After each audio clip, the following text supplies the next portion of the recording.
everyone, this is me Jyoti Soni and welcome back. आज जो chapter हम पढ़ने वाले हैं तो आपको इस चैप्टर को ज़्यादा समझने की मेहनत नहीं करनी पड़ेगी। क्यों? क्योंकि ये चैप्टर आप अपने एनवायरनमेंट में देख सकते हो। अब आप कहोगे कि मैम आप एनवायरनमेंट को पॉलिटिक्स में कहाँ लेकर के आ रहे हैं। तो जैसे कि मैं आपको पहले भी बता चुकी हूँ कि एनवायरनमेंट में जितनी चीज़ें होती है वो सोशल हो, पॉलिटिकल हो, इकोनॉमिकल हो, हमें हर एक पर्सपेक्टिव को पढ़ना ज़रूरी है। ठीक है, हमारे आसपास हम बहुत सारी पॉलिटिकल पार्टीज को है। ठीक है, अब आपको समझ में नहीं आ रहा होगा तो मैं बता दूं कि जैसे जब भी कोई चुनाव आता है तो हम देखते हैं ना कि कोई बीजेपी है, कोई कांग्रेस है। ओके, यस, यही जो मैं कहना चाह रही थी कि जैसे ही हम कहते हैं ना बीजेपी, कांग्रेस, ये सारी चीजें, तो भाई इन्हें ही हम पार्टी कहते हैं, पॉलिटिकल पार्टी। इसे डिटेल से हम इस चैप्टर में पढ़ने वाले हैं। देखो, इसके पहले मैं आपको कुछ चीजें बता दूं, मतलब जो भी चैप्टर हम पढ़ने वाले हैं उसमें अंदर हम किन चीजों को पढ़ेंगे, क्या पढ़ेंगे, तो एक शॉर्ट में यहाँ पर हम फटाफट देख लेते हैं 5 मिनट में। देखो, जब भी हमारे यहाँ पर इलेक्शंस होते हैं, ठीक है, अब इलेक्शन होते हैं तो हमें पता है कि इलेक्शन के बीच में क्या होता है कि हमारी कॉलोनीज में हर बार ढोल नगाड़ों के साथ में या एक गाड़ी चलती है, उसके ऊपर बहुत ही हाईली स्पीकर लगा हुआ होता है, बहुत ज्यादा साउंड में, और बस जो नेता वगैरह होते हैं, उनके सपोर्ट करने वाले लोग होते हैं, ये हमारे कॉलोनीज में घूमते हैं, एक पैम्पलेट देते हैं जिसमें उनके द्वारा कराए जाने वाले कामों की लिस्ट लिखी हुई होती है। ठीक है, हम आपके एरिया में नाली बनवाएंगे, हम आपके एरिया में रोड बनवाएंगे, आपके यहाँ हेडपम्प नहीं है हम वो लगवाएंगे, स्कूल नहीं है वो करवाएंगे, पार्क बनवाएंगे। ठीक है, सारी बातों को ध्यान से रखना क्योंकि हमारा चैप्टर इसी के इर्द गिर्द घूमने।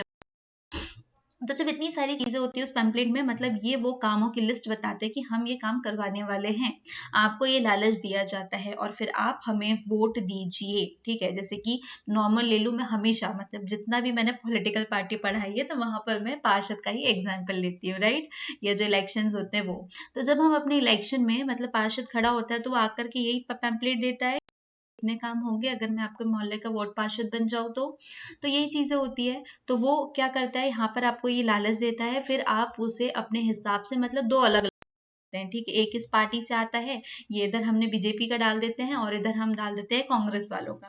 ठीक है, फिर जो आपको सही लगता है कैंडिडेट, आप उसको वोट दे करके अपने लिए एज अ रिप्रेजेंटेटिव चूज करते हैं।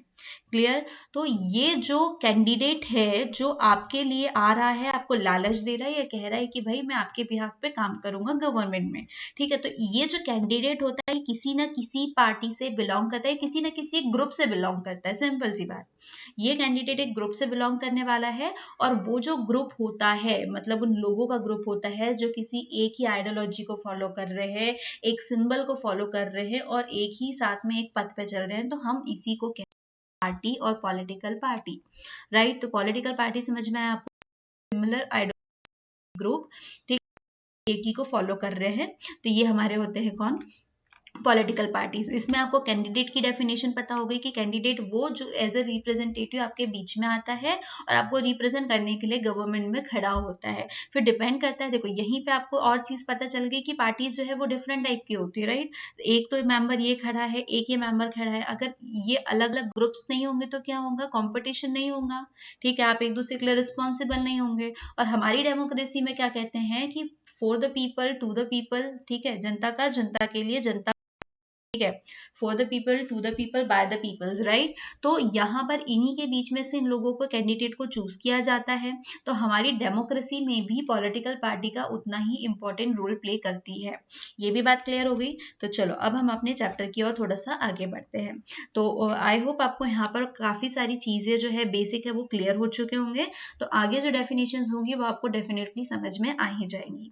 तो पॉलिटिकल पार्टी क्या हुई, अ ग्रुप ऑफ पीपल, ठीक है, ये वही ग्रुप ऑफ पीपल है एक रिप्रेजेंटेटिव चूज करना होता है, who come together to contest election and hold power in the government, right. मतलब देखो इलेक्शन में आता है वही आपका जो कैंडिडेट है, वो इलेक्शन में आता है, आप इसको चूज करते हैं एज अ रिप्रेजेंटेटिव और फिर ये आपके लिए गवर्नमेंट में काम करता है कि भाई मेरे एरिया में इतने काम है, ये करना है वो करना है, तो आपके बिहाफ पे यहाँ पे काम करता है। तो सिंपल वही, a group of people who come together to contest election and hold power in the government. तो ये होता है हमारा पॉलिटिकल पार्टी। अब पॉलिटिकल पार्टी तो हमने पढ़ ली कि भाई क्या होता है। अब हम कंपोनेंट्स ऑफ पॉलिटिकल पार्टी देखें तो क्या होगा। देखो, अब हम लोगों ने जहां अभी तक की चीजें पढ़ी है तो हमने एक वर्ड बोला, हमारी डेफिनेशन से ही हम कंपोनेंट्स भी निकालेंगे। ठीक है, हमें बहुत सारी चीजें, बहुत सारी अलग अलग थ्योरीज याद रखने की जरूरत नहीं है, हम एक चीज से बहुत सारी चीजें अच्छे से याद रख सकते हैं। तो हमारी डेफिनेशन क्या कह रही है, अ ग्रुप ऑफ पीपल, राइट। तो यहाँ पे बहुत मतलब लोग हैं, इस ग्रुप में बहुत सारे पीपल्स है हो गए इसमें। अच्छा, शुरुआत करते हैं। तो ये एक हमारे मोहल्ले में कैंडिडेट आता है हमारे इसमें, ठीक है, जो चुनाव प्रचार के लिए आता है। तो एक लीडर, तो ये क्या हो गया, एक कैंडिडेट हो गया, ठीक है। मतलब ये एज ए लीडर भी काम करेगा। इसी को ना, इसी को आप गवर्नमेंट में उतारना चाहते हो, इसी को आप वोट देने वाले हो। तो फर्स्ट आपका कंपोनेंट क्या हो गया कि वो कैंडिडेट होगा, वो या वो लीडर होगा, ठीक है। जैसे कि बीजेपी में आप जाते हैं तो बीजेपी में एक हाईएस्ट नेता होता है, जैसे अभी तक के मोदी जी जो है, बीजेपी में उन्हें सर्वज्ञ माना जाता है, ठीक है, कि बीजेपी का सबसे बड़े लीडर कौन है, वो मोदी जी है, क्योंकि वो उसी पार्टी से है। कांग्रेस की बात आती है तो हम राहुल गांधी को याद करते हैं कि भैया राहुल गांधी जी जो है वो इसके लीडर है, एकदम हाईएस्ट पावर है इसके बीच में ये, ठीक है। फिर उसके बाद में क्या होता है कि इनको, इसके बीच में जो काम करने वाले लोग होते हैं, ठीक है, एक कैंडिडेट तो बीच में आ जाता है, लेकिन उसके बीच में बहुत सारे एक्टिव मेंबर्स होते हैं जो अपनी पार्टी के लिए काम करते हैं, राइट। मतलब अपनी पार्टी के लिए काम करना मतलब इलेक्शंस हो रहे तो उसमें सपोर्ट करना है, इलेक्शन होल्ड कराना है। इसी पार्टी के बहुत सारे एक्टिव, जैसे कि हम मोदी जी को रख ले तो उन्हीं के पार्टी में फिर अमित शाह आ जाते हैं, ठीक है, स्मृति ईरानी जी आ जाती है। तो ये बहुत सारे ऐसे एक्टिव मेंबर्स हैं जो पार्टी में रह के बहुत सारे काम भी करते हैं। फिर थर्ड क्या आ जाता है कि इनको फॉलो करने वाले भी, ये फॉलोअर्स, अब आपको सोचना है कि कैसे होंगे, तो वही लोग, जब आपकी मोहल्ले में कोई रैली आती है तो उसके पीछे बहुत सारे लोग होते हैं, मतलब उनको सपोर्ट करने वाले, उनको फॉलो करने वाले जो लोग होते हैं, तो वो फॉलोअर। तो आपकी पॉलिटिकल पार्टी में सिर्फ 3 कंपोनेंट होता है इंपॉर्टेंट, एक तो फर्स्ट लीडर जो उसका हेड हो, दूसरे वहां के एक्टिव मेंबर्स, और थर्ड वन इज फॉलोअर। तो जो पॉलिटिकल पार्टी है आप उसी के लोगों को देख करके समझ जाओ। जब आपकी कॉलोनी में कोई पार्टी आ रही है, ठीक है, कि भैया हमको चुनाव में देना, वोट दे देना, ठीक है, हम आपके लिए काम करा लेंगे, तो जो इंसान सबसे पहले हाथ जोड़ के आगे आता है तो वो लीडर है आपका, क्योंकि वो अपने लिए वोट मांग रहा होता है। मतलब हाथ तो सभी लोग जोड़ते हैं, ऑब्वियस सी बात है, पर उसमें क्या होता है कि वो जो उस कैंडिडेट के पद पे है, मतलब वो कैंडिडेट है कि भाई मैं एज ए रिप्रेजेंटेटिव जाना चाहता हूँ, तो वो हो गए आपके लीडर, ठीक है। फिर उसके बाद में आते हैं एक्टिव मेंबर्स, ठीक है, जो एकदम क्लोजेस्ट, जो बहुत आगे आगे काम कर रहे होते हैं, वो आपके एक्टिव मेंबर्स हो गए। और बाद में जो पीछे पूरी भीड़ आ रही होती है तो वो आपके फॉलोअर्स हो जाते हैं। अब भाई पॉलिटिकल पार्टी तो है, अब इनके फंक्शंस क्या है। आपको याद होगा, मैंने आपको अभी शुरुआत में ही एक पैम्पलेट पढ़ाया था, उसमें लिखा था कि भाई अगर मैं जीत जाता हूँ, ठीक है, अगर मैं चुनाव में खड़ा हुआ हूँ, अगर मैं जीत जाता हूँ तो मैं आपके इतने काम जो है वो कर दूंगा, ठीक है, नाली बनवा लूंगा, आपके यहाँ पर स्कूल नहीं है वो करवाएंगे, पार्क बनवाएंगे, रोड बनवाएंगे, और जितनी भी फैसिलिटीज होती है जो भी नीडेड है उस एरिया में वो करवाया जाएगा, ठीक है। तो यहाँ से एक बात याद रखो कि सबसे पहला पॉइंट क्या हो गया कि पार्टिसिपेट करना, ठीक है। और ये भी बहुत बड़ी बात होती है, क्योंकि हार गए तो आपको वो भी झेलना होता है, वो फेस भी फेस करना होता है, ठीक है। फिर आपके पास में ये हो गया इलेक्शन के बाद में, मतलब पार्टिसिपेट करते एक अगेंस्ट में होता है, ठीक है। फिर जब आप गवर्नमेंट में आ जाते हैं तो आप गवर्नमेंट में आने के बाद क्या करेंगे, आप गवर्नमेंट में आने के बाद में जो प्रोमिसेस आपने किए हुए हैं तो आपको उसे पूरा भी करना होता है, ठीक है। ये जो नकली पैम्पलेट, अब डिपेंड करता है कि भाई वो आप कंप्लीट कर रहे हो या नहीं कर रहे हो, ठीक है। बट हमारा कॉन्स्टिट्यूशन तो ये कहता है कि जब आप आ गए हो तो आपको आपकी पब्लिक के लिए पॉलिसीज क्रिएट करना है, पॉलिसी क्रिएट करने के बाद में उसको एग्जीक्यूट करना है। आप क्योंकि रिप्रेजेंटेटिव गए हो तो आपको अपनी जो जनता है उसको रिप्रेजेंट करना है, उसके मुद्दों को उठा करके अपनी गवर्नमेंट में रखना है और उसे कंप्लीट भी कराना है, ठीक है। अब आप रिस्पॉन्सिबल किसके लिए होंगे, आप रिस्पॉन्सिबल उन्हीं लोगों के लिए होंगे जिन लोगों ने आपको वहां तक के पहुंचाया है, मतलब आप अपनी जनता के लिए ही रिस्पॉन्सिबल होने वाले हो, ठीक है। कोई पार्टी अगर इसमें हार भी जाती है तो वो क्या काम करती है, मतलब एक विपक्ष दल जो होता है, जो अगेंस्ट पार्टी होती है, तो इन दोनों के बीच में कहीं ना कहीं कॉम्पिटिशन्स भी होते हैं। करंट न्यूज़ेस में आप देख सकते हो कि अगर बीजेपी कोई पॉलिसी लेके आती है तो कांग्रेस बस हाथ पे मतलब हथियार लेके खड़े हो जाते हैं कि भाई यहाँ पर ये मिस्टेक्स है, ठीक है, ये सही नहीं है पॉलिसी। आप सीए में देख सकते हो, आप किसान बिल में देख सकते हो ना, वो फॉर्मर बिल्स जो आए थे वहां पर देख सकते हो। तो ये चीजें जो है आपस में चलते रहती है और ये इम्पोर्टेंट भी है। जितना एक पार्टी मतलब रूलिंग पार्टी आती है उसी के इक्वली इम्पोर्टेंट क्या है कि आपके अगेंस्ट भी पार्टी होनी चाहिए, क्योंकि जब तक कि आपके अगेंस्ट नहीं होंगी तो आप रिस्पॉन्सिबल नहीं होंगे। हालांकि आप रिस्पॉन्सिबल है अपनी अपनी जनता को लेकर के, लेकिन आपके सामने अगर कोई आपको मतलब अपनी गलतियां बताने वाला है, आपसे लड़ने वाला है, तो आप अपना हर एक कदम जो है वो फूक फूक के रखेंगे कि भाई मेरी अगेंस्ट वाली पार्टी ने मेरे ऊपर उंगली नहीं उठानी चाहिए। अब क्योंकि हमारे बीच में से बहुत सारे जो हमने पार्टी जो रिप्रेजेंटेटिव है उनको चूज करके हम गवर्नमेंट में भेजते हैं, तो इन्हीं गवर्नमेंट के मतलब ये जो मेंबर्स जाते हैं तो यही मेंबर्स जो है जाके गवर्नमेंट को फॉर्म करती है, बना चलाती है। जैसे आप पार्लियामेंट में देख सकते हो बहुत सारे मंत्री होते हैं, बहुत सारे लोग होते हैं, तो भाई ये लोग कहाँ से जाते हैं? ये वहीं से जाते हैं जब आप इलेक्शन में इन्हें चूज करके भेजते हैं। क्योंकि अलग अलग जो डिफरेंट डिफरेंट पार्टीज होती है वो डिफरेंट डिफरेंट तरीके के लालच आपके सामने रखती है, प्रोग्राम लेकर के आते हैं, पॉलिसीज लाते हैं, फिर आपको जो बेटर लगता है आप अपने IQ लेवल पे उसको चूज करते हैं और फिर आप उसको मतलब अपने जो नेता है, अपना जो लीडर है उसके रूप में आप उसको चूज करते हैं। तो यही लीडर जा करके फिर क्या करते हैं, गवर्नमेंट बनाते हैं और गवर्नमेंट को चलाते भी है। जितने बड़े बड़े मुद्दे होते हैं, ठीक है, जैसे कि यही लोग होते हैं ना जब आप बहस देखते हो पार्लियामेंट में, ठीक है, और हमारी मैम तो भार्गव मैम यही कहा करती थी कि भाई हमारी क्लासरूम में भी बच्चे इतने शांत स्वभाव के हैं कि इतना शोर नहीं करते जितना कि पार्लियामेंट में होता है। तो बस वहां पर भी जो भी पॉलिसीज आती है उसके ऊपर वाद विवाद चलता है, अगेंस्ट पार्टी हो या रूलिंग पार्टी हो दोनों ही इसके ऊपर अपने अपने व्यूज रखते हैं। ठीक है, आपके पास में जो भी पॉलिसी आप तक पहुंच रही है, ठीक है, करंट डेट में, मतलब जो भी चीजें आपको फैसिलिटी जो गवर्नमेंट की तरफ से प्रोवाइड की जा रही है तो वो भी इनके थ्रू ही आती है, क्योंकि ये पॉलिसीज बनाते हैं फिर उसको एग्जीक्यूट करवाया जाता है एग्जीक्यूटिव द्वारा। तो इस तरीके से पॉलिटिकल पार्टी या यूं बोल दे कि हमारी डेमोक्रेसी का जो बेस है वो यहीं से शुरू होता है। ठीक है, क्योंकि डेमोक्रेसी में क्या कहता है कि लीडर आपके द्वारा चूज करके जाता है, तो वो लीडर जो है वो पॉलिटिकल पार्टी से ही बिलोंग करता है। अब क्वेश्चन आता है कि भाई अगर पॉलिटिकल पार्टी ही ना हो तो फिर क्या होगा? तो देखो सोचो कि एक पार्टी नहीं है, ठीक है, अगर आप बिना फैमिली के कोई अपने आप को जाकर रिप्रेजेंट करो, अपने किसी फैमिली फंक्शन में चले जाओ, तो वहां पर आपको कोई नहीं पहचानेगा, ठीक है, मतलब आप बहुत दिन बाद जाओ, ये कोई भी पहचानता है तो हमें किसके थ्रू पहचानता है कि अच्छा हाँ उसके बेटे हो, उसकी बेटी हो, ठीक है, अच्छा आपके रिलेटिव ये है, मतलब आपको अपनी फैमिली बैकग्राउंड से ही पहचाना जाता है। ठीक है, हाँ पॉलिटिकल पार्टी में ऐसा नहीं है, इंसान की अपनी पहचान होती है, लेकिन हाँ कोई भी लीडर जो है वो किसी ना किसी पॉलिटिकल पार्टी के बिहाफ पे ही खड़ा होकर अपनी गवर्नमेंट में आता है। ठीक है, वो इंडिविजुअल हो नहीं सकता कि भाई मैं एक स्वतंत्र हूँ और मैं आकर के अपनी पॉलिटिकल पार्टी जो है उसको चला रहा हूँ। ठीक है, functions of opposition political parties are, अब जो है आप अपोजिशन पार्टीज जो है उसके फंक्शंस देखें तो भाई ये मैं आपको बता चुकी हूँ कि आपके पास में जितना रूलिंग पार्टी का रोल होता है उतना ही आपकी अपोजिशन पार्टी का भी रोल होता है। आप कोई काम कर रहे हो तो जब तक के सामने वाला, क्योंकि हमें अपना काम तो अच्छा ही लगता है, लेकिन जरूरी नहीं कि सामने वाले को आपका काम बहुत अच्छा लगे, राइट, तो वो आपके लिए कुछ भी मतलब क्या कहना चाहिए, आपको टोक सकता है, बोल सकता है, आपके खिलाफ आवाज उठा सकता है। जब आवाजें उठती है तो हम उस चीज को बेहतर करने की कोशिश करते हैं। The main function of an opposition party is to force the ruling party to और the party in power to function properly and fulfil their promises made during the electoral campaign. वो उसे फोर्स भी करती है कि भाई आपने इतने वादे किए थे। ठीक है, हाल ही में हम राहुल गांधी जी की जो यात्रा देख रहे हैं ना, तो उसमें वही है ना कि 5 साल में इतने वादे किए थे तो कितने पूरे हुए, और आए दिन हमें आजकल यही चीजें देखने मिल रही है क्योंकि बहुत सारी जगह इलेक्शंस किए जा रहे हैं। They were very important to for any bill to pass और any law to implement in the house of the legislature. ये वही लाइन जो मैंने आपको बताया कि जब लेजिस्लेचर में और पार्लियामेंट में जो फाइट्स होती है, ठीक है, तो ये उसी लाइन को एक्सप्लेन कर रहा है।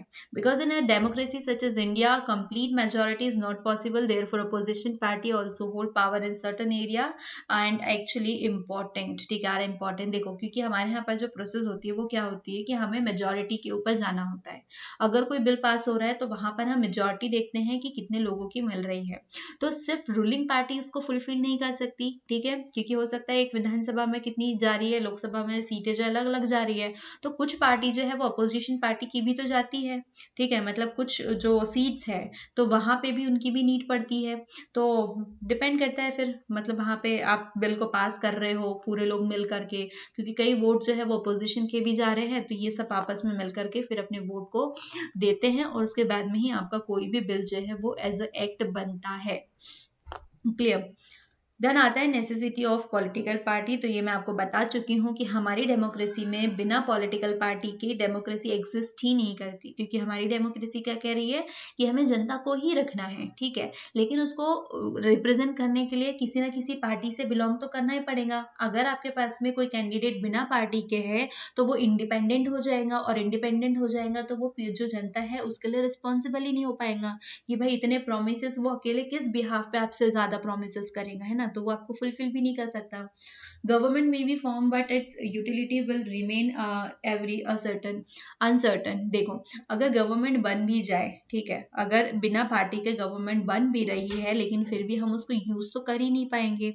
जैसे कि हम देखते हैं कि अभी हमारे पास में मोदी जी की गवर्नमेंट चल रही है, ठीक है, जब इनकी सरकार आती है तो इनके पास में पूरी की पूरी उनकी पार्टी का सपोर्ट लगा हुआ है, ठीक है, कोई अकेले मोदी जी इंडिपेंडेंट होकर के उन्होंने इलेक्शन नहीं जीत लिया था, बिना किसी के सपोर्ट के नहीं आ गए वो, ठीक है, उन्हें सबका सपोर्ट लगा, फिर सपोर्ट लगने के बाद में वो आते हैं, अपना मतलब पद लेते हैं, अपनी पोस्ट लेते हैं, और उसके साथ ही साथ अपनी पार्टी के सहयोग से ही वो गवर्नमेंट चला रहे हैं। इनका जो कैबिनेट मिनिस्टर बनता है तो मोस्ट ऑफ उनके पार्टी के लोग वहां पर है, ठीक है, जो कोई ना कोई पोजीशन को लेकर के गवर्नमेंट चलाने में उनकी मदद भी कर रहे हैं। फिर जो भी मतलब रिप्रेजेंटेटिव है, मतलब जिस भी एरिया से आता है, तो वो पार्टी जो है अपनी उस लोकेलिटी के लिए मतलब रिस्पॉन्सिबल भी तो होंगी, क्योंकि आप उनसे इतने वादे करके आए हो, आप उसके लिए अकाउंटेबल है, आप उसके लिए रिस्पॉन्सिबल है। भाई पॉलिटिकल पार्टीज की डेफिनेशन तो पढ़ ली है और बहुत सारी चीजें हमने समझ भी ली है, और इससे एक बात तो समझ में आ गई कि हमारी कंट्री में बहुत सारी पॉलिटिकल पार्टीज है ना, क्योंकि हम आए दिन हमारे न्यूज चैनल्स में पढ़ते हैं, देखते हैं, या न्यूज़पेपर्स में देखते हैं कि हर एक स्टेट में जब इलेक्शन होता है तो वहां की कुछ पार्टीज को हम देखते हैं, ठीक है, जब हम मतलब स्टेट तो ठीक है, स्टेट में वहां की कुछ लोकल पार्टीज होती है, मतलब हमें कुछ पार्टीज सिर्फ स्टेट के अंदर ही देखने को मिलती है, और कुछ पार्टीज ऐसी होती है जो कि हम नेशनल लेवल पर देखते हैं, ठीक है, बातों को ध्यान से सुनिएगा क्योंकि यहीं से हमें आगे चल के हमारे क्वेश्चन के आंसर भी मिलने वाले हैं। तो जब हम पर कई हमें पार्टीज जो है वो देखने को मिलती है, और फर्स्ट टाइम तो इवन मेरे साथ भी बहुत बार हुआ है कि वो पार्टीज हमें जानने को मिलती है कि अच्छा ये पार्टी भी है, ठीक है, क्योंकि हम लोग नेशनल लेवल पर कुछ कुछ पार्टीज ही देखते हैं, या हम वो पार्टीज देखते हैं जो हमारे लोकल स्टेट में होती है, ठीक है, मोस्ट ऑफ हम बीजेपी कांग्रेस, क्योंकि भाई इनके वॉर जो है वो नेशनल लेवल पर होते हैं, ठीक है। तो ऐसे करके अब भाई बहुत हमारे जो ग्रुप ऑफ सिटीजन्स है हमारी डेमोक्रेसी में, तो कोई भी जो है वो अपनी पार्टी बना सकता है, जी हाँ, कोई भी, हमें राइट है, पर ऐसा तो होगा नहीं कि हमारे मोहल्ले के 4 लोग मिले और हमने एक पार्टी जो है वो क्रिएट कर ली और कहा कि चलो हम एक पॉलिटिकल पार्टी है और आप हमें वोट दीजिए, जी नहीं। अब जब एक लार्ज नंबर में बहुत सारे लोग मिलकर के पार्टी क्रिएट करते हैं तो इन्हें सबसे पहले होता है कि ये इलेक्शन कमीशन ऑफ इंडिया में रजिस्ट्रेशन करवा ले अपना, ठीक है, ये करवाते हैं। और हालांकि अभी तक एक करंट डेट तक हमारे पास में 750 पार्टीज है जिसका रजिस्ट्रेशन इलेक्शन कमीशन में ऑलरेडी है, मतलब हम कह सकते हैं कि भाई हमारे पास 750 पॉलिटिकल पार्टीज जो है वो है, ठीक है। अब ये क्या होता है कि हर जो कंट्री होती है, मतलब हर एक कंट्री की अपनी अलग अलग पॉलिटिकल मतलब बहुत different kind of political parties होती है हर जगह, लेकिन इसी के साथ साथ मतलब हर जगह पॉलिटिकल पार्टीज तो डिफरेंट डिफरेंट है, लेकिन उसके साथ में जो पार्टी सिस्टम होता है, ठीक है, वो भी डिफरेंट डिफरेंट होता है। जैसे अगर हम इंडिया की बात करें तो हमारे यहाँ पर 750 पार्टीज जो है वो है, ठीक है, इंडिया की बात कर रहे हैं, मतलब क्या हुआ, हमारे यहाँ पर एक मल्टी पार्टी सिस्टम है, हमारे यहाँ बहुत सारी पार्टीज होती है, राइट। तो हर एक कंट्री में ऐसा नहीं होता है, हर एक कंट्री का अपना अलग सिस्टम होता है कि वहां पर कितनी पार्टीज हो सकती है, कितनी नहीं हो सकती, तो इससे ही हम कहते हैं पॉलिटिकल पार्टी सिस्टम, ठीक है, भैया party system. The different countries around the world opt different party system देखो हर एक जो कंट्री होती है उसका अपना एक डिफरेंट पार्टी सिस्टम होता है, और इस तरीके से हमने पार्टी सिस्टम को 3 तरीके से कैटेगराइज किया हुआ है। कैसे, अब हम देखते हैं। फर्स्ट है हमारे पास में one party system, second two party system, और थर्ड जो है वो है हमारा मल्टी पार्टी सिस्टम। अब देखो नाम से ही क्लियर है कि इसका मतलब, इसकी डेफिनेशन क्या होती है। वो कंट्रीज जहां पर सिर्फ एक पार्टी जो है वो अलाउ होती है। अब आप कहोगे कि ये तो पॉसिबल ही नहीं है, क्योंकि हमने डेमोक्रेसी में देखा है कि पॉलिटिकल पार्टी इंपॉर्टेंट है और उसके साथ में कंपटीशन करने के लिए भी होना चाहिए। तो भाई कुछ कंट्रीज ऐसी होती है लाइक चाइना, जहां पर सिर्फ एक पार्टी ही अलाउड की जाती है गवर्नमेंट को बनाने में, उसको कंट्रोल करने के लिए, ठीक है, उसको चलाने में सिर्फ एक पार्टी होती है। In this party system only one party is allowed to control and run the government. जैसे कि चाइना में आप देख सकते हो कि वहां पर सिंगल पार्टी सिस्टम है और वही वहां पर चलती है। जैसे यहाँ पर आप स्क्रीन पे देख सकते हो 1921 टू 16 तक के यही चल रहा है। No other party can rule except and communist party, ठीक है, यहाँ पर कम्युनिस्ट पार्टी के अलावा एक्सेप्ट द कम्युनिटी पार्टी। यहाँ पर कम्युनिस्ट पार्टी जो है इसके अलावा कोई और पार्टी आ नहीं सकती, कोई और पार्टी गवर्न नहीं कर सकती, रन कंट्रोल नहीं कर सकती वहाँ की गवर्नमेंट को। This system is not a good option for democracy because it does not provide a fair chance to competing party to gain power। अब ऑब्वियस सी बातें है, क्योंकि हम तो इसी पर्सपेक्टिव से चलते हैं कि ज्यादा पार्टी होंगी तो वहां पर कंपटीशन होंगे, और कंपटीशन होंगी तो हमारे पास में लोग होंगे चूज करने के लिए, ठीक है, कि भाई हम कितने लोगों को चूज कर सकते हैं, कौन सा बेटर ऑप्शन है। जब आपके पास एक ही ऑप्शन होगा, चाहे वो सही हो वो गलत हो, हमें उसी को चूज करने के लिए हम बाध्य हो जाएंगे, ठीक है, हमें उसी को चूज करना होगा, ठीक है, वो चाहे पार्टी सही हो वो गलत हो। तो हम बहुत लकी है कि हमारे पास बहुत सारी पार्टीज है जिसमें से हम अपने रिप्रेजेंटेटिव को, अपने कैंडिडेट को अपने अकॉर्डिंग चूज कर सकते हैं। तो आपके पास रीजन भी है कि ये पार्टी जो है सही नहीं है। सेकेंड आता है हमारे पास में two party system. Two party system भी डेफिनेशन से ही क्लियर है कि वो कंट्रीज जहां पर टू पार्टीज अलाउ की जाती है गवर्नमेंट में या कॉन्स्टिट्यूशन में या डेमोक्रेसी के अंदर, ठीक है, two party have a serious chance to win majority and form government, ठीक है, कि उसमें दो पार्टीज दी हुई है कि आप वहां से अपनी मेजॉरिटी ले लो और फिर उसके बाद में अपनी गवर्नमेंट जो है वो भी बना सकते हो, ठीक है। The power usually changes between two main parties. अब जो पावर है भाई ऑब्वियस सी बात है, टू पार्टी है तो इन दोनों के बीच में ही होगा। देखो आप स्क्रीन पे आपको टू पार्टी दिख रही होंगी, जैसे कि यूएसए में जो है वहां पर टू पार्टी सिस्टम चलता है, ठीक है, America state, United state of America हो गया, यूनाइटेड किंगडम्स हो गया, तो ये एग्जाम्पल्स है हमारे टू पार्टी सिस्टम के, और ये इम्पोर्टेंट है, ठीक है। हालांकि ये भी उतना क्लियर फेयर नहीं है, लेकिन फिर भी यहाँ पर आपको एक ऑप्शन दिया जा रहा है कि आप इन दोनों में से एक को चूज कर सकते हो, एक नहीं तो दूसरे को आप पसंद कर सकते हो। लेकिन जो चाइना में था वो तो बिल्कुल फेयर नहीं था, क्योंकि वहां पर एक ही पार्टी है, कम्युनिस्ट पार्टी को ही आपको चूज करना है, ठीक है। फिर हम थोड़ा सा और आगे बढ़े तो हमारे पास में थर्ड पॉइंट आता है मल्टी पार्टी सिस्टम। अभी तक आपने देखा कि हमारे यहाँ पर इंडिया भी वन पार्टी सिस्टम में नहीं दिखाई दिया, न टू पार्टी में दिखा, तो बस इंडिया जो है आपको मल्टी पार्टी में दिखाई देगा। नाम से क्लियर है, क्योंकि हमारे यहाँ पर कोई एक पार्टी तो है नहीं, जैसे कि आपने डेफिनेशन पढ़ी है, हमारे यहाँ बहुत 750 पार्टीज जो है वो इलेक्शन कमीशन में रजिस्टर्ड है। कुछ पार्टीज ऐसी है जो कि वहां पर क्या नहीं कर पाती है, मतलब इतनी ज्यादा सक्षम नहीं है कि वो पॉलिटिक्स में आकर के अपना इतना ज्यादा इलेक्शन में पार्टिसिपेट करे या कुछ। अब आप कहोगे इलेक्शन में पार्टिसिपेट नहीं कर रहे हैं तो फिर क्यों ही आ रहे हैं, तो भाई पार्टीज जो है क्रिएट होने में बहुत समय लगता है, ठीक है, मतलब ऐसा नहीं कि पार्टी बना ली उसको दूसरों का मतलब ट्रस्ट लेना होता है, स्टेब्लिश होना होता है, तो लाइक लंबी प्रोसेस जाती है। अगर हम बात करते हैं मल्टी पार्टी सिस्टम की, तो यहाँ पर more than two political parties होती है, बहुत सारी पार्टीज होती है जिनके बीच में कंपटीशन होता है और उनके पास में जो पावर्स है वो ट्रांसफर होते रहता है। जैसे शुरुआत में हमारे पास में कांग्रेस के पास में पावर थी, उनकी गवर्नमेंट चल रही थी, देन शिफ्ट हो गया बीजेपी के पास में। नॉट कंफर्म कि बीजेपी के पास में ही सरकार रहे, हो सकता है कोई नई पार्टी अच्छी आ रही हो, जो उभरती हुई पार्टी हो, शायद वो सरकार ले ले, ये वापस कांग्रेस के पास चली जाए या बीजेपी ही उसके ऊपर कंटिन्यू बनी रहे। इंडिया में हमारे पास में 750 पार्टीज जो है वो रजिस्टर्ड है, मतलब आप बोल सकते हो कि हमारे पास में 750 पॉलिटिकल पार्टीज है।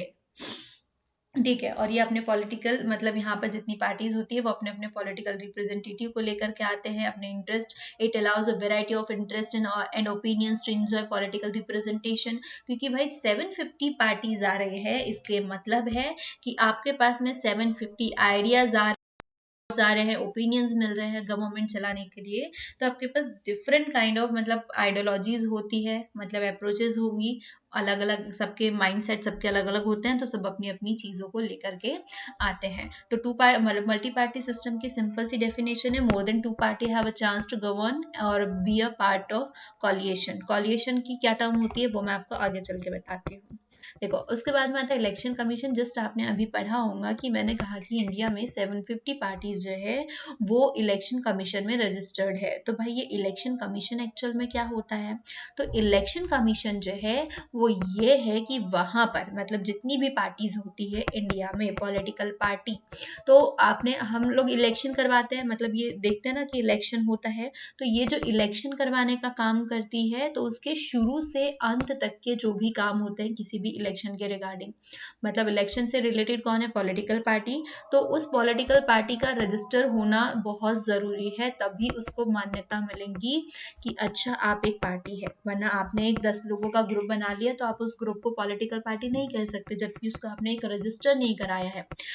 रजिस्टर कराने के लिए आपके पास में अपनी पार्टी का एक नाम होना चाहिए, जैसे कि भारतीय जनता पार्टी, कांग्रेस, है ना। आप ये सारी पार्टीज होती है, आपके पास अपनी पार्टी का एक सिंबल भी होना चाहिए, ठीक है। और ये कमीशन क्या कराता है? ये कमीशन काम कराता है इलेक्शन करवाने का, ठीक है। इलेक्शन कमीशन दो टाइप के होते हैं, एक तो नेशनल इलेक्शन कमीशन और दूसरा होता है स्टेट इलेक्शन कमीशन। तो नेशनल इलेक्शन कमीशन में भाई सारे बड़े लोगों के इलेक्शन होते हैं, लाइक प्रेसिडेंट, प्राइम मिनिस्टर और है प्रेसिडेंट, इन लोगों के। फिर उसके साथ में आपके चीफ मिनिस्टर, सॉरी क्या, चीफ जो जजेस है, जस्टिस है, उनके इलेक्शंस हो गए। तो इन सबके इलेक्शन कराने का काम ये नेशनल इलेक्शन कमीशन करवाता है। फिर इसके बाद में आता है आपके पास में स्टेट इलेक्शन कमीशन, जो कि काम करता है आपके नगर पालिका, नगर पंचायत, ठीक है, आपके ग्राम पंचायत, आपकी स्टेट में जो पोजीशंस है उसके इलेक्शन कराने का काम ये इलेक्शन स्टेट इलेक्शन कमीशन करवाता है।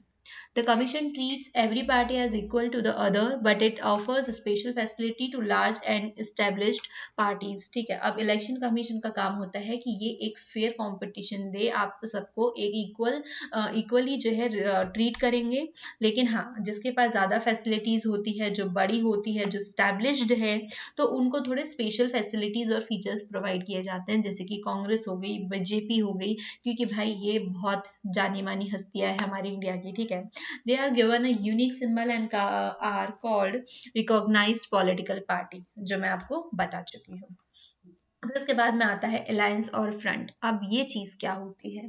जब इलेक्शंस होते हैं किसी भी जगह के, तो आपने एक चीज देखी होंगी कि वहां पर हमारा इलेक्शन के विनिंग किसके ऊपर डिपेंड करती है, कि कोई इलेक्शन कैसे जीतेगा, कि जिसको ज्यादा मेजोरिटी मिली हुई होती है, ठीक है। मतलब आपके पास में 1000 के लोग हैं, उसमें सबसे ज्यादा 750 वोट जो है मेरे को मिले हैं बीजेपी में, मतलब मेजोरिटी आपको मिल रही है बीजेपी को, ठीक है। बट बाय चांस कहीं पर कंडीशन ऐसी होती है कि जहां पर क्या होगा कि वोट्स नहीं मिल पाते, तो ये लोग क्या करते हैं, हाथ मिला लेते हैं, ठीक है। मतलब 500 मिले हुए हैं या 200 मिले हैं, तो ये लोग मिलकर के कॉलिएट कर लेते हैं, कॉलिएशन कर लेते हैं, और फिर उस पार्टी को, उस पावर को इंजॉय करते हैं। मतलब दो पार्टी जब आपस में मिल जाती है तो इसे ही अलायंस भी बोल सकते हैं। When several party in a multi-party system join hands for the purpose of contesting election and winning power, it is called alliance और front, ठीक है। मतलब जीतने के लिए जब लोग हाथ मिला लेते हैं। अब हम बात करते हैं इंडिया में पॉलिटिकल पार्टीज की, ठीक है।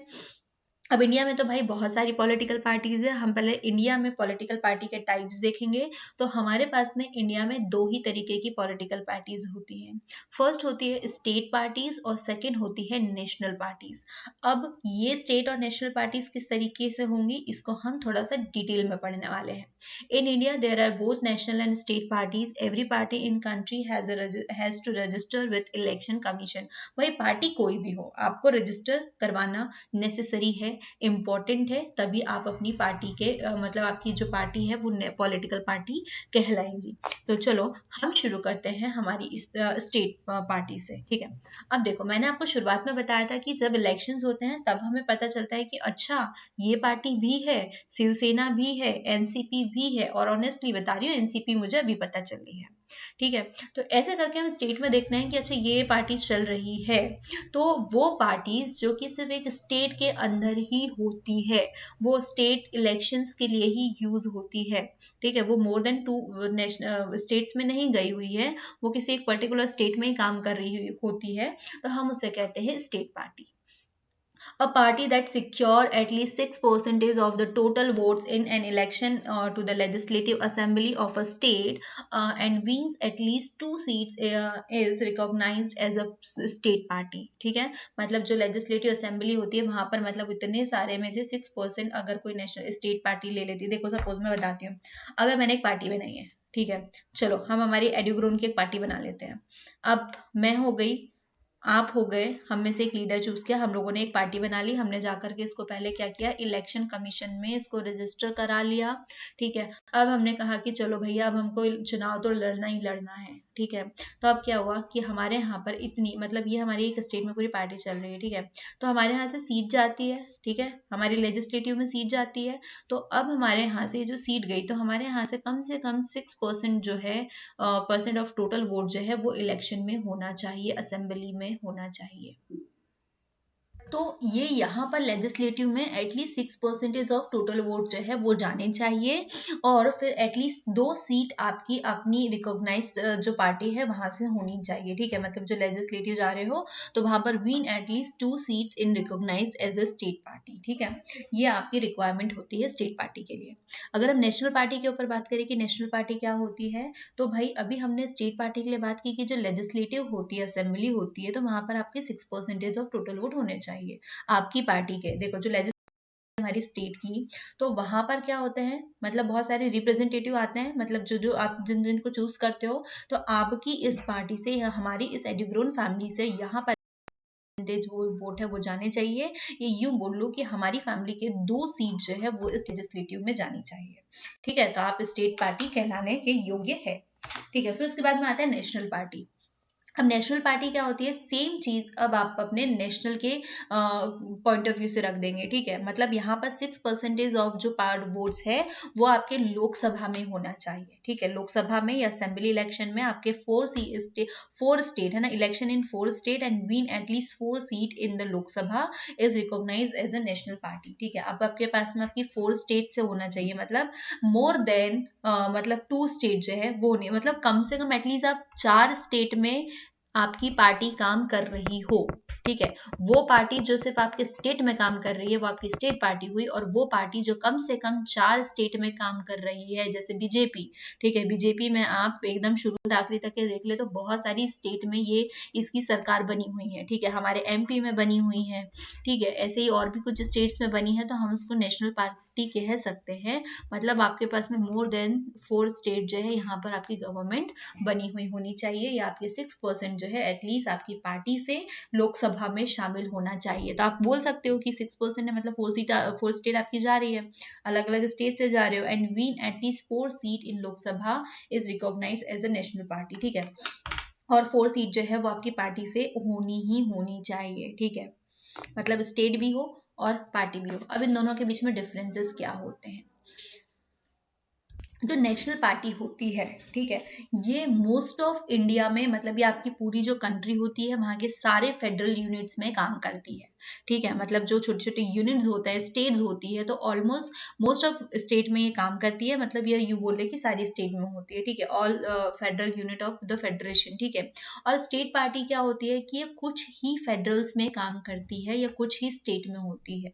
ठीक है, जैसे कि हम बात कर ले, मतलब जो कुछ सॉरी आगे चल के कुछ स्टेट के ऊपर मतलब हम पार्टीज देख लेंगे, तो वो उस पर्टिकुलर स्टेट में ही काम करती है।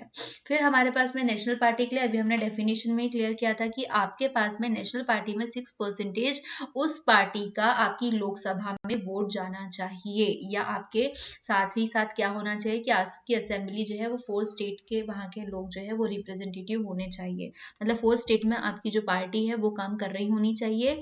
और यहाँ पे क्या है कि यहाँ पर एटलीस्ट 6% वोट जो है वो आपकी लेजिस्लेटिव असेंबली में होनी चाहिए। ठीक है, इसकी इतनी ही रिक्वायरमेंट है। यहाँ पर win at least 4 seat in Lok Sabha, यहाँ पर जो है एटलीस्ट हर बार इलेक्शन में आप 4 सीट जो है लोकसभा की कंफर्म तो कर ही लेना चाहिए। ठीक है, ये तो मिनिमम ही हो गया यार बोल रहे तो। और यहाँ पर एटलीस्ट 2 सीट जो है वो लेजिस्लेटिव स्टेट में असेंबली में जो है आपकी होनी चाहिए। देखो क्लियरली फर्क है, कोई ज्यादा वो नहीं है। स्टेट पार्टी आपके स्टेट में ही काम करेंगी, सिंपल सा है। वो नेशनल है, नेशनल है इतनी सारी की सारी स्टेट उसमें कवर होती है, तो वो सारी फेडरल यूनिट के लिए काम करेंगी। फिर उसके बाद में स्टेट के लिए बात आती है कि 6% एटलीस्ट आपके लेजिस्लेटिव में, आपकी विधानसभा में आपकी सीट जानी चाहिए आपकी पार्टी से। और यहाँ पर है कि नेशनल पार्टी में कि आपकी जो पार्टी है वो कम से कम 4 स्टेट में काम कर रही हो, वहां पर आपकी सरकार हो, और 6% जो है वो आप लोकसभा में अपनी पार्टी से 6% वोट जो है वो जाने चाहिए आपके। फिर 4 सीट लोकसभा में होनी चाहिए, और यहाँ पर ऐसा है स्टेट में कि आपके जो है 2 सीट जो है वो आपकी लोकसभा में होनी चाहिए।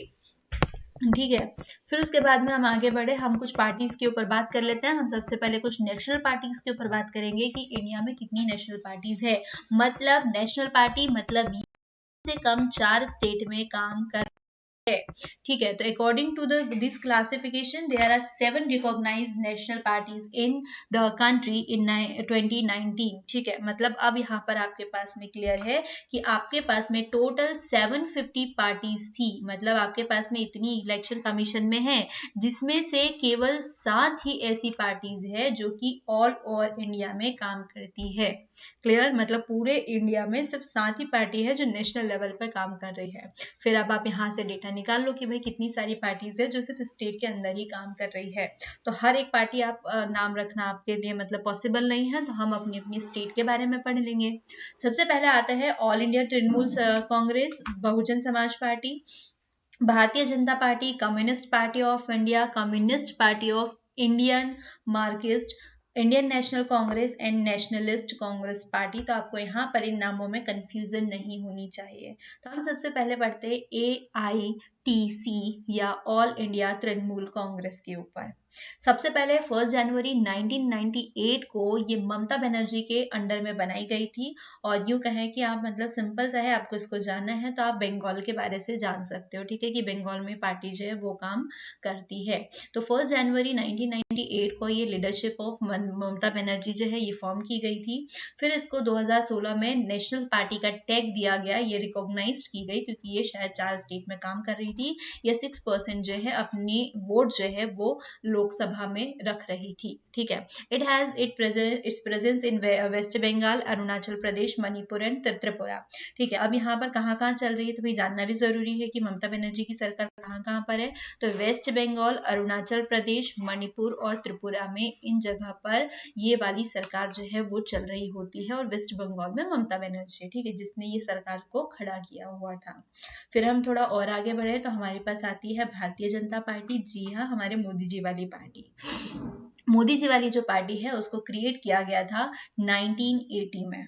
ठीक है, भारतीय जनता पार्टी जो है ये 1980 में बनी तो थी, ठीक है, लेकिन इसके पहले ये पार्टी एक बार पहले ही बन चुकी थी, जिसको कहते हैं भारतीय जनसंघ। ठीक है, तो भारतीय जनसंघ के रूप में 1951 में ये पार्टी बन चुकी थी। और फिर होता है कि 1980 में बदल दिया जाता है as a Bharatiya Janata party. ठीक है, और ये जो भारतीय जनसंघ जो है ना, तो यहाँ पर श्यामा प्रसाद मुखर्जी, जो आप हिस्ट्री में और पढ़ लेंगे इस नाम को, वहां पर यह पढ़ा होगा आपने 8th में, राइट। तो क्या होता है कि ये इस पार्टी को बनाते हैं भारतीय जनसंघ, लेकिन फिर बाद में यही party as a Bharatiya Janata party बन जाती है 1980 में। तो आपके पास में दो चीजें होंगी, अगर आपसे पूछ रहे भारतीय जनता पार्टी का, ऑप्शन में आपके पास सिर्फ 1980 है तो आप ये लगाएंगे, लेकिन भारतीय जनसंघ के नाम से पूछा जाए तो आप 1951 को ही फॉर्म करेंगे। भारतीय जनता पार्टी जो है बन तो गई थी, इसकी हिस्ट्री में हम किसी दिन ना कांग्रेस और बीजेपी के ऊपर स्पेशली बात करेंगे। ठीक है, तो ये बन गई, लेकिन उसके बाद में जो इंडियन नेशनल कांग्रेस है उसके अगेंस्ट में या इसके अपोजिशन में एक बहुत बड़ी पार्टी बनी, एक स्ट्रॉन्ग पार्टी। ठीक है, क्योंकि जब हमें इंडिपेंडेंस मिली थी, फिर हमारे यहाँ डेमोक्रेसी चलने लगी, तो क्या हुआ कि भारत जो इंडियन नेशनल कांग्रेस है तो यही काम कर रही थी। ठीक है, इसके अलावा कोई दूसरी पार्टी नहीं आ रही थी, तो उसके अगेंस्ट एक स्ट्रॉन्ग पार्टी का रोल जो है वो बीजेपी ने प्ले किया, जो कि अभी तक के चल रही है। ठीक है, करेंटली अभी यही गवर्नमेंट बनी हुई है। ठीक है, फिर उसके बाद में हम आते हैं बहुजन समाज पार्टी के ऊपर। तो बहुजन समाज पार्टी और मायावती, इन दो नाम को आपने बहुत अच्छे से सुना होगा। तो 1984 में जो बहुजन समाज पार्टी है वो बनती है दो लोगों से, इसके दो लीडर होते हैं, एक तो कौन, मायावती, और दूसरी काशी शिवराम। ठीक है, श्रीराम, कांशीराम, ओके सॉरी। तो ये दोनों जो है इसको मतलब भारतीय बहुजन पार्टी जो है इसको बनाते हैं, कांशीराम और जो हमारी मायावती है। तो ये दोनों, लेकिन इसका एक मोटिव रहता है, एक पर्पस रहता है, क्योंकि भाई मतलब जो अदर कास्ट है ना, ओबीसी है, एससी एसटी है, तो और जितने भी रिलीजियस माइनॉरिटीज है, कास्ट है, तो इनके साथ में बहुत अच्छा कुछ तो हो नहीं रहा था। तो ठीक है, तो इनके लिए, इनके सपोर्ट के लिए ये पार्टी क्रिएट की गई थी। Right, the Bahujan Samaj party is party form to represent the OBC, SC ST and religious minority does at the bottom of India's caste system. जो जितने भी निचले दल की कास्ट थी, तो इन सब के उत्थान के लिए बोल सकते हैं कि ये बहुजन समाज पार्टी जो है वो क्रिएट की गई थी। फिर ये बहुत सारे लोगों के रूल्स को फॉलो करते थे, मतलब उनसे इंस्पिरेशन लेते थे, जैसे साहू महाराज, महात्मा फूले, परियार रामास्वामी। तो इन सब के मतलब जो आइडियोलॉजीज है इसको ये लोग फॉलो किया करते थे। तो ये भी एक इम्पॉर्टेंट टर्म हो सकती है आपके लिए। देन आती है आपके पास में कम्युनिस्ट पार्टी ऑफ इंडिया, जिसको आप सीपीआई भी बोल सकते हो। अब ये जो है मार्क्सिज्म के ऊपर फॉलो करती है, मतलब जो सेक्युलरिज्म है, डेमोक्रेसी, इसको फॉलो कर रही है, तो इसलिए हमने इसको ये कहा। तो अब 1925 में ये पार्टी जो है क्रिएट होती है। ये किसके अगेंस्ट होती है? Communalism, secessionism, sorry, secessionism, okay whatever. ठीक है, तो इनके अगेंस्ट जो है इसका मोटिव रहता है, तो ये इसके अगेंस्ट रहती है। तो इस तरीके से ये जो पार्टी है वो क्रिएट की जाती है। ठीक है, मतलब ये बोल सकते हैं कि जितने भी सांप्रदायिक या अलगाववादी है तो ये वाले चीजें होती है। फिर इनका बिलीव ये रहता है कि मतलब जो पार्लियामेंट है, जो डेमोक्रेसी है, तो उसको आप एज अ टूल जो है एक हेल्प की तरह ले सकते हो, जो फॉर्मर के इंटरेस्ट को बढ़ाए, वर्किंग जो क्लास है यानी जो मजदूर वर्ग है, जो गरीब है, तो इन लोगों को भी ये डेमोक्रेसी में लेकर के आएंगे। तो इनका ये मेन मोटिव रहता है, ये इनका बिलीव रहता है। देन आती है हमारे पास में CPIM पार्टी। ठीक है, Marxist communist party of India, क्योंकि ये इसके रूल को फॉलो करते हैं। ठीक है, तो कम्युनिस्ट पार्टी जो है ये आती है हमारे पास में 1964 में, इसको फॉर्म किया जाता है, ये क्रिएट होती है। ठीक है, और इनका बिलीव मार्क्सिज्म में रहता है। ये सोशलिज्म, सेक्युलरिज्म, डेमोक्रेसी, इन सारी चीजों को सपोर्ट कर रहे होते हैं। ठीक है, ये इंपेरियलिज्म और कम्युनलिज्म जो है इसके अगेंस्ट भी होते हैं, और similarly communist party of India जो है वो भी इसके अगेंस्ट में होती है। और इनका सपोर्ट किसको रहता है? फार्मर्स को, एग्रीकल्चरल लेबरर जो है, इन सारे लोगों को इनका सपोर्ट भी रहता है। फिर उसके बाद में आती है नेशनलिस्ट कांग्रेस पार्टी। अब ये कांग्रेस को आप वो कांग्रेस मत समझ लेना जो राहुल गांधी वाले कांग्रेस है। ठीक है जी, नहीं, ये दोनों अलग अलग है। 1999 में है ना, मई 25 को ये पार्टी बनाई जाती है, किसके अंडर में? शरद पवार, PA संगमा, तारिक अनवर जो है, इनके इसमें ये जो पार्टी है वो बनाई जाती है, जो कांग्रेस पार्टी है उससे थोड़ा हटकर। ठीक है, पहले ये उसके पार्ट थे, लेकिन फिर बाद में जाकर के उससे बनाते हैं। ठीक है, they were thrown out of the Congress party. फिर NCP has major support in Maharashtra state. इनको महाराष्ट्र में काफी सपोर्ट भी मिला है, और वहां पर इनकी जो पार्टी है वो भी चल रही है। तो ये डेमोक्रेसी को फॉलो करते हैं, जो गांधीयन सेक्युलरिज्म है उसको फॉलो करते हैं, इक्विटी के ऊपर इनका सपोर्ट है ना, सोशल जस्टिस, फेडरलिज्म। तो इनके ये जो वर्ड्स है ये मेन मोटिव है कि इनको लेकर के अपनी पार्टी को थोड़ा और स्ट्रॉन्ग कर सके। अब आती है हमारी राहुल गांधी जी वाली पार्टी के बारे में बात। ठीक है, मतलब इंडियन नेशनल कांग्रेस या INC के बारे में। तो INC का जो इतिहास है भैया वो बहुत ही बड़ा है, क्योंकि ये जो है वो इकलौती पार्टी है, जैसे ही इंडिपेंडेंस मिलती है हमें, हमारा इंडिया जो है वो फ्री होता है, तब ही ये पार्टी जो है, मतलब देखो पार्टी तो बहुत पहले से बनी हुई है, लेकिन जैसी डेमोक्रेसी स्टार्ट होती है तो यही वो पार्टी है जिसने लगातार एक लंबे समय तक के इंडिया पर राज किया।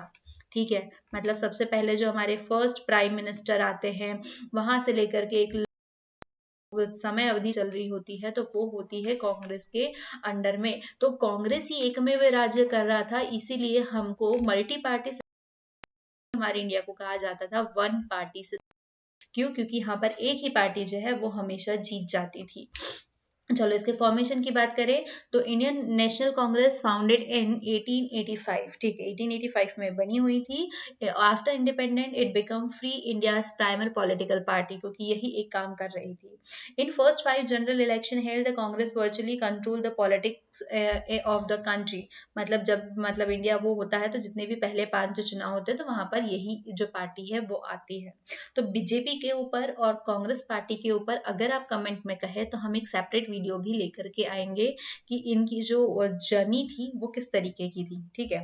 देन आता है हमारे पास में स्टेट और रीजनल पॉलिटिकल पार्टीज। भाई वही पार्टी जिसको अभी हम लोगों ने थोड़े टाइम में पहले पढ़ा हुआ था। तो बहुत सारी पार्टीज है भाई, क्योंकि हर एक स्टेट की अपनी बहुत डिफरेंट डिफरेंट क्या होनी चाहिए, मतलब पार्टीज होंगी वहां पर, लोकल होंगी, बहुत सारी है।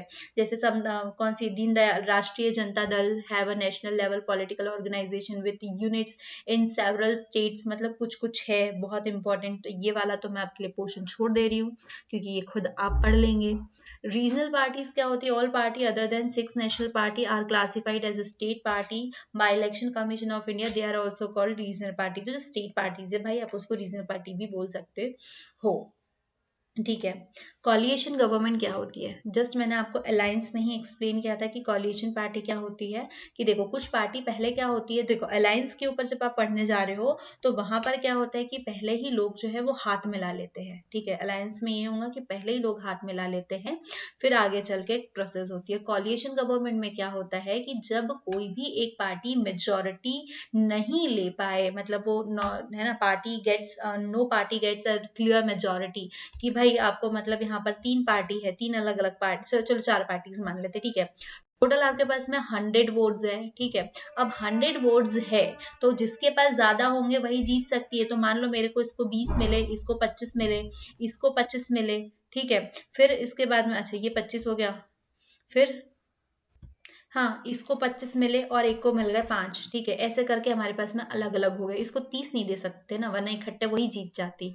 हमें एक्सप्लेन करना है कि किसी भी पार्टी ने मेजोरिटी नहीं दी। अब यहाँ पर 3 पार्टीज ऐसी हो गई जिसको 25-25 मिले हैं। अब क्या करे, ठीक है, ये 25-25 मिले, ऐसा कर ले अगर यहाँ पर रेशियो हम कम ज्यादा कर ले तो यहाँ पर ऐसा कर लेते हैं कि मतलब यहाँ पर आसपास जो है सिमिलरली सबको इक्वल या कम ज्यादा ही मिले, किसी को हाईएस्ट नहीं मिले। अब क्या करें, तो अब यहाँ पर क्या होगा कि गवर्नमेंट बनाने के लिए क्या करेंगे, एक तो ये दोनों पार्टी आपस में कॉलिएट कर लेंगी, मतलब हाथ मिला लेंगी। तो इसके 20 और इसके 25 जो, इसके 25 इसके 20 जो है ये हो गए। मतलब क्या हुआ, इन सब अपनी सरकार बना लेंगे। तो इस टाइप से जब मिल जाते हैं अपने बोर्ड जो है वो मर्ज कर लेते हैं, तो इसी को हम कहते हैं कॉलिएशन गवर्नमेंट, ठीक है। हालांकि ये दोनों भी कर सकते हैं, ये दोनों भी कर सकते हैं, 25-25 करके ये 50 कर ले, ये दोनों कर सकते हैं, ठीक है, ये 25 और 5 करके 30 कर ले। मतलब कुल मिलाकर के अपनी मेजोरिटी को बढ़ाना, ठीक है। When no party gets a clear majority in election, two more political run the government in collaboration with the common program of development is known as a coalition government, ठीक है। at central level India had a long history of coalition government since 1989 to 2014। हाँ 2014 तक के हमारे साथ में coalition government जो है वो चल रही थी। अब बात करते हैं कि जो पॉलिटिकल पार्टीज होती है तो इनके साथ में चैलेंजेस क्या होते हैं। हम तो यही मानते हैं कि भैया नेता है और नेता है तो इनको काहे का चैलेंज, क्योंकि नेता बन गए हैं मतलब सर्व सुविधा संपन्न हो चुके हैं, युक्त हो चुके हैं, ठीक है। लेकिन इनके साथ में भी बहुत सारे चैलेंजेस होते हैं एक पार्टी को। सबसे बड़ा चैलेंजेस तो मैं ये मानूं कि कोई भी पॉलिटिकल पार्टी का ये होता है कि आप सामने वाले का ट्रस्ट ले पाओ, ठीक है। क्योंकि शुरुआती जो स्टेप, फर्स्ट स्टेप, हालांकि यहाँ पे चीज नहीं है लेकिन फिर मैं बता रही हूँ कि सबसे पहला होता है कि आप लोगों का ट्रस्ट गेन करें, क्योंकि जब तक आप ट्रस्ट नहीं करोगे सामने वाला आपको वोट कैसे करेगा। अब ये डिपेंड करता है कि आप वो ट्रस्ट जो है किस सोर्सेज से ले रहे हो। आप वोटिंग के टाइम में उसे अच्छे अच्छे प्रेजेंट्स दे रहे हो, अपनी तरफ लालच दे रहे हो, जो भी दे रहे हो, ठीक है। लेकिन हालांकि सही ना, जो अपने तरफ से खुद एक कैंडिडेट जो फॉलोअर है वो बोले कि हाँ मैं अपने इस कैंडिडेट को चुन रहा हूँ क्योंकि मैं इस पे सच में ब्लाइंडली ट्रस्ट करता हूँ। ठीक है, क्योंकि ये वही इंसान होगा ना जो कि गवर्नमेंट जा करके आपको रिप्रेजेंट करेगा, आपके लिए काम करने वाला है। तो चलो हम चैलेंजेस ऑफ पॉलिटिकल पार्टीज पढ़ेंगे। तो सबसे पहले आता है लैक ऑफ इंटरनल डेमोक्रेसी। अब लैक ऑफ इंटरनल डेमोक्रेसी क्या हुआ कि जो पार्टीज बन रही है हम उसके अंदर की बात कर रहे हैं। ठीक है, सपोज एक पार्टी बनी हुई है, हालांकि हम बीजेपी का एग्जांपल ले लेते हैं। ठीक है, कोई केस तो नहीं करेगा ना हम पे, कोई दिक्कत नहीं है। तो अब क्या हो रहा है कि यहाँ पर एक पार्टी बनी हुई है और पार्टी बनती है तो ऑब्वियस सी बात है कि यहाँ पर कुछ नेता जो है वो हाईली पोजिशन के ऊपर होते हैं या जो गवर्नमेंट में एक्टिव होते हैं। ठीक है, हमने पढ़ा था ना कि इसके जो क्या कहना चाहिए कि जो पार्टीज होती है उसमें कितने लोग होते हैं। तो कंपोजिशन देखे थे तो उसमें क्या था, एक है एक्टिव मेंबर्स। ठीक है, एक तो एक्टिव मेंबर है और दूसरे लीडर्स है। तो कुछ लीडर क्या करते हैं, या मोस्ट ऑफ ऐसा होता है कि जो जितनी भी सरकार है, मतलब जितने भी काम वाम है, जितने भी बड़े बड़े मेजर डिसीजंस होते हैं, तो वो इन बड़े नेताओं होते हैं। ठीक है, जो निचले लोग हैं, जो दूसरे एक्टिव मेंबर्स है, जो दूसरे मेंबर है, उनको पता ही नहीं चलता कि एक्चुअल में हो क्या रहा है। ठीक है, मतलब ये लोग वहां पे पार्टी में तो है लेकिन उनका कोई मतलब ही नहीं आ रहा है कि भैया पार्टी में है तो है क्यों। जितने बड़े बड़े डिसीजन हो रहे हैं, जितने भी कुछ कुछ मेन मेन काम हो रहे हैं, तो सब इन्हीं के हाथों में ले लिया जाता है। इनके साथ में कुछ होता नहीं है, इनकी आपस में कभी मीटिंग्स नहीं होती है। कई बार तो ये भी नहीं पता होता है कि अच्छा ये मेंबर भी हमारी पार्टी से है क्या। जब एक बड़ी पार्टी बन जाती है तो यही हाल होते हैं। तो भाई जो डेमोक्रेसी में आ रहे हैं उस पार्टी के अंदर ही डेमोक्रेसी नहीं होती है। डायनेस्टिक सक्सेशन मतलब क्या होता है, देखो अभी जस्ट मैंने एक चीज बताई यहाँ पर, जो लीडर्स होते हैं तो उन्हीं का राजपाट चलता है। तो यहाँ पर भी आप इसी को रिलेट कर सकते हो कि यहाँ पर क्या होता है कि फिर इसके बाद में इसका उत्तराधिकारी इसी का कोई बेटा होगा, इसी के कोई रिलेटिव होंगे। तो ऐसे में मतलब यही चीजें जो है वो बढ़ते रहती है और ऐसे में इन लोगों को मतलब सामने आने का मौका ही नहीं मिल पाता है। तो यही होता है, मतलब जो भी मेन मेन पोजिशन होती है वो इन्हीं को मिलते जाता है। ठीक है, इसके अलावा जो दूसरा डिजर्विंग कैंडिडेट है वो आ ही नहीं पाते हैं। ठीक है, हालांकि हम कई पार्टीज में अभी भी देखते हैं कि वहां पर क्या होता है कि एक पोजीशन खाली करता है तो वहां पर जो है एज ए लीडर जो है वो अपने बेटे को, अपने दामाद को, अपनी बेटी को, किसी को भी खड़ा कर देते हैं। ठीक है, बट उसी पार्टी में बहुत सारे डिजर्व कैंडिडेट होते हैं जिनको मौका ही नहीं मिल पाता है। फिर उसके बाद में होता है कि जब भी हमारे पास इलेक्शंस होते हैं तो भाई मनी पावर तो हर कोई दिखाता ही दिखाता है, मसल पावर भी दिखाई देता है। ठीक है, मतलब जब भी कोई चुनाव जीता जाता है, इलेक्शन जीता जाता है, तो इसके बिना तो जीत ही नहीं पाते हैं। ठीक है, लगता है आपको अपने आप को जिताने के लिए, क्योंकि आप पैसा देखेंगे फेंकेंगे तभी तो तमाशा देखेंगे, ऐसी चीजें होती है ना। तो यही चीजें यहाँ पर भी होती है। फिर उसके बाद में आता है लैक ऑफ मीनिंगफुल चॉइस। तो लैक ऑफ मीनिंगफुल चॉइस का मतलब ये हुआ कि अब आप कहोगे कि मैम यहाँ पर तो बहुत सारे चॉइसेस दिए जा रहे हैं, मल्टीपल पार्टी सिस्टम है तो लेकिन कई बार ऐसा होता है कि जो पार्टीज होती है तो आपको वही चीजें, वही पर्पस प्रोवाइड कराती है जो दूसरे कराते हैं। ठीक है, यहाँ पर मतलब सिमिलर चीजें तो प्रोवाइड की जा रही है लेकिन उसके बाद में भी जो एक्चुअल रिक्वायरमेंट वाली चीजें हैं तो हम उस मतलब इतने सारे मल्टीपल ऑप्शन रहने के बाद में भी हम उस एक पर्टिकुलर जो हमें रिक्वायर है हम उस ऑप्शन को चूज नहीं कर पाते हैं, क्योंकि एकदम परफेक्ट जो चीज है वो किसी एक में मिल ही नहीं पाती। ठीक है, अच्छा इसका ये कुछ अच्छा है तो उसका ये अच्छा है। ठीक है, मतलब 100% किसी में मिल ही नहीं पाता, 100 का इवन 80% भी किसी भी पार्टी में आपको चीजें देखने को नहीं मिल पाती है। तो इट मीन कि लैक ऑफ मीनिंगफुल चॉइस, कि आपके पास कोई मीनिंगफुल चॉइस नहीं है यहाँ पर भी। लैक ऑफ डेमोक्रेसी में तो यही हुआ कि बहुत सारे जो पूरा पावर है आपके पास में तो वो किसके पास में, कुछ लीडर्स के हाथ में ही हो जाता है। और ये यहाँ पर ना तो कोई ऑर्गेनाइजेशन मीटिंग्स होती है, ना मेंबरशिप रजिस्टर्स होते हैं। ठीक है, ना ही कोई नो इंटरनल रेगुलर इलेक्शंस होते हैं, यहाँ पर कोई रेगुलर इलेक्शन नहीं होगा। ठीक है, ordinary member do not have access to information so they can't influence decision. उनके पास में कोई इन्फॉर्मेशन ही नहीं है तो वो किसी डिसीजन में कैसे ही इन्फ्लुएंस कर पाएंगे, इंटरफेयर कर पाएंगे। Disagreement with the leadership leads to outers from the party. फिर डायनेस्टिक सक्सेशन, तो वही जिन लीडर्स के हाथ में चीजें होती है तो वही अपने जो लोग हैं, अपने क्लोज फैमिली मेंबर्स है, अपने क्लोज पीपल्स है, तो उन्हीं को वहां पर लाते हैं। उनका एडवांटेज भी वही लोग उठाते हैं, तो ये एक अनफेयर एडवांटेज हो जाता है। ठीक है, टॉप पोजीशन के जो लोग होते हैं वही कंट्रोल किए जाते हैं इन लोगों को। बैड फॉर डेमोक्रेसी, तो ऑब्वियस सी बात है कि हमारी जो डेमोक्रेसी है उसका मतलब क्या है कि पॉलिटिकल पार्टीज भी है तो हमारी जनता के लिए, लेकिन ये काम किसके लिए कर रहे हैं? अपनी फैमिली और अपने रिश्तेदारों के लिए। तो डेमोक्रेसी के लिए तो खराब ही है। और हालांकि ये चीजें जो है पूरी ही वर्ल्ड की डेमोक्रेसीज में चलते आती है। मनी एंड मस्कुलर पावर, तो यही कि बहुत सारा जो मनी पावर है वो भी यूज किया जाता है। Candidate who can raise money are nominated, ठीक है। Rich people and companies who give funds have an influence and policies, जो ज्यादा फंड देगा उसके पास में ज्यादा पॉलिसीज के ऊपर इन्फ्लुएंस करने का हक आ जाएगा, ठीक है। उसको राइट्स मिलेंगे जो ज्यादा पैसा देगा। Meaningful choice, there is not much difference in ideology among parties, labour party and conservative party of Britain, मतलब कुछ ज्यादा जो है वो फर्क तो होता नहीं है, ठीक है। तो इसके वजह से हम लोग क्या करते हैं, कोई एक अच्छा रिप्रेजेंटेटिव चूज करने में भी हमें थोड़ी दिक्कत होती है। In India also there is not much difference among party on economic issues. देखो वन पार्टी सिस्टम वाली ही कई बार चीजें हो जाती है, वहां पर तो एक ही ऑप्शन है, हमारे पास बहुत सारे ऑप्शन है, ठीक है। लेकिन फिर भी हमारी जो पार्टीज होती है ना अलग अलग, कुल मिलाकर इनके मोटिव सबके एक ही होते हैं, तो इसलिए मीनिंगफुल चॉइस जो है वो कहा गया है। अब भाई इतने सारे चैलेंजेस है, तो इसको कैसे सुधारा जाए? How can parties B reform, कैसे बनाया जाए? तो भाई कोई भी चीज है बुरी बनी है तो हम उसको सुधार भी तो सकते हैं, और हमारे पास में वो चीजें भी है कि हम इसको कैसे सुधार सकते हैं। देखो सबसे पहले तो होता है कि हमारे यहाँ पर कई बार ऐसे होता है ना कि कोई गवर्नमेंट बन जाती है, फिर पता चलता है कि वो सरकार जो है वो गिर गई है। सरकार क्यों गिरती है? क्योंकि वहाँ के एमएलएज और एमपीज जो है वो अपनी पार्टी को चेंज कर लेते हैं। रिसेंटली हमारे एमपी में भी हमें यही देखने को मिला। हमारे यहाँ कांग्रेस की गवर्नमेंट थी, लेकिन फिर ऐसा हुआ कि हमारे यहाँ के जो एमपीज है, एमएलए है, उसने शिफ्ट चेंज कर ली, पार्टी चेंज कर ली, तो हमारे यहाँ पर बीजेपी की गवर्नमेंट आ गई। तो हमारा कॉन्स्टिट्यूशन जो है वो इस चीज पे amendment was amendment to prevent elected MLA and MPs from changing party, ठीक है। इसको रोक लगाई जानी चाहिए। फिर new law state that if any MLA or MP change party he or she will lose the seat in the legislature, अगर कोई ऐसा करता है तो वो अपनी विधानसभा में सीट जो है वो खो देगा।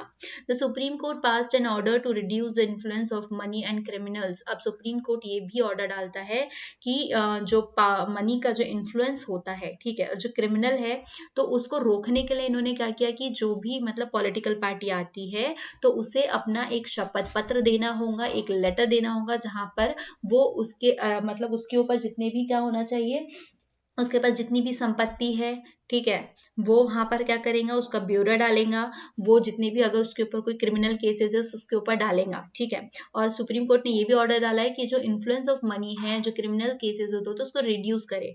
मतलब जो मस्कुलर पावर हमने देखा था, तो इसके बिना ही आपको वो चुनाव जो है वो लड़ना पड़ेगा। फिर उसके बाद में इलेक्शन का जो कमीशन है वो ये भी कहता है कि जो इंटरनल इलेक्शंस होते हैं या कोई ऑर्गेनाइजेशनल इलेक्शन होते हैं तो वो भी आपको समय समय पर करवाना होगा, और अपने जो इनकम टैक्सेस है वो भी रिटर्न करने के लिए ना, file there income taxes return, वो भी करवाने होंगे, और ये सारी चीजें जो है वो जरूरी है। फिर ठीक है, उसके बाद में क्या हुआ कि आपको रेगुलर बेसिस पे क्या करना है, जो अपनी मीटिंग्स है वो भी कराना है ऑर्गेनाइजेशनल, ठीक है। फिर उसके बाद में आपके पास में मिनिमम जो है जो टिकट है वो दिए जाए, और उसमें से भी 1/3 जो है वो वुमेन कैंडिडेट को भी प्रोवाइड की जानी चाहिए, ताकि यहाँ पर किसी भी टाइप का कोई जेंडर डिस्क्रिमिनेशन जो है वो चीज भी नहीं होनी चाहिए। फिर उसके बाद में जो भी इलेक्शन में जो भी फंडिंग होती है तो वो स्टेट को फंडिंग करनी चाहिए, गवर्नमेंट को करनी चाहिए, ठीक है, क्योंकि वो लिमिटेड अमाउंट में होंगी, ठीक है। अगर कोई पार्टी करती है तो वो तो अंधाधुन पैसा जो है वो खर्च करेगा, लेकिन अगर गवर्नमेंट उसको फंड करती है तो वो लिमिटेड अमाउंट में, वो मैटर नहीं करता कि किस फॉर्म में, चाहे वो आप उसको पेट्रोल के फॉर्म में जो है वो प्रोवाइड करा दे, ठीक है, आप किसी डॉक्यूमेंटल फॉर्म में करा दे, या आपको आप उसको टेलीफोनिक जो है, इन सारे फॉर्म में आप वो अपनी फंडिंग जो है वो प्रोवाइड करा सकते हैं। इसके अलावा भी दो ऐसे सजेशंस है जिससे कि पॉलिटिकल पार्टी जो है वो ज्यादा बेहतर तरीके से हो सकती है, हम उसको सुधार सकते हैं। कि सबसे पहले क्या कि देखो, जो पॉलिटिकल पार्टीज है, गवर्नमेंट है, तो वो किसके लिए रिस्पॉन्सिबल है, अकाउंटेबल है, पब्लिक के लिए। तो पब्लिक द्वारा उसके ऊपर प्रेशर बनाया जा सकता है कि भाई अगर आपने हमारे लिए बेटर नहीं किया तो हम आपको यहाँ से हटा भी सकते हैं। फिर और उसके साथ में क्या हो सकता है कि आप उनको लेटर्स लिख करके दे सकते हो, ठीक है, कि भाई आप लेटर लिख लिख करके दे दो कि भाई ऐसी चीजें होनी चाहिए, वैसी चीजें होनी चाहिए, हम आपके इस काम से सेटिस्फाई नहीं है, ये काम कराए, ये इम्प्रूवमेंट कराए। तो इस तरीके से पब्लिक इंटरफेरेंस होना ही चाहिए। फिर सेकंड टाइप ये है कि जो भी लोग जैसे समाज सेवी लोग दिखाई देते हैं ना हमको आजकल, तो ये लोग जो है जो खुद चाहते हैं कि कोई सुधार हो, तो ऐसे लोगों को फिर पॉलिटिकल पार्टी में इन्वॉल्व होना चाहिए। जैसे कि अभी हमने लोगों ने कोविड में देखा था कि सोनू जो है, सोनू सूद, वो बहुत काम कर रहे थे, ठीक है। तो बहुत सारे लोगों ने उन्हें सजेस्ट भी किया था कि आप पॉलिटिक्स में आइए, पॉलिटिक्स के थ्रू शायद आप और मदद कर पाए लोगों की, ठीक है। तो भाई इतना था हमारा आज के इस चैप्टर में पॉलिटिकल पार्टीज में, कि कैसे एक पॉलिटिकल पार्टी जो है डेमोक्रेसी में आती है, उसमें पीपल्स का क्या इंटरफेरेंस होता है, उसके काम क्या क्या होते हैं, किस तरीके से हम उसको सुधार सकते हैं, और वो कितने टाइप की होती है। तो उम्मीद तो मैं हमेशा की तरह यही कर सकती हूँ कि आपको समझ में आ चुका होगा। अगर आपके पास में कोई भी डाउट है तो आप कमेंट में मुझे बता सकते हैं।